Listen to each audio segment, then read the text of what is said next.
फाटलेल्या दुधापासून आज आपण मावा मिठाई बनवूया। त्यासाठी आपण हे दुधातलं पाणी आहे ना ते सगळं असं निथळून घ्यायचं।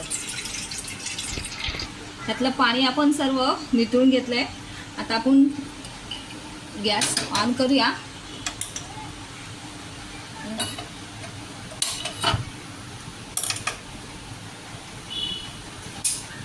हा थोडा हलवून घ्यायचं आणि त्याच्यामध्ये आता साधारण 1 वाटी होईल तेवढीच आपण साखर घ्यायची।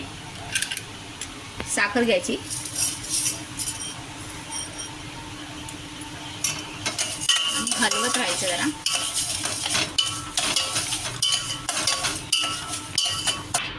हा असं हलवत राहायचं थोडं मंद आचेवर होईपर्यंत।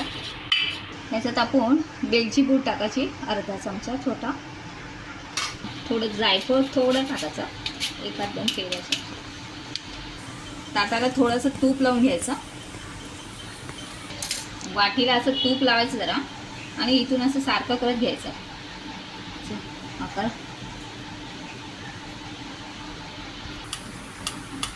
असं लाईन हे करायचं बाजूनी आणि असं कापून घ्यायचं।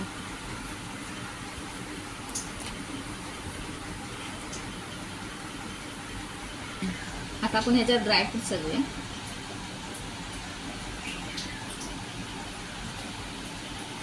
ही आपली माव्याची मिठाई तयार। Please like, share and subscribe. माझा व्हिडिओ पूर्ण पाहिल्याबद्दल धन्यवाद। थँक्यू।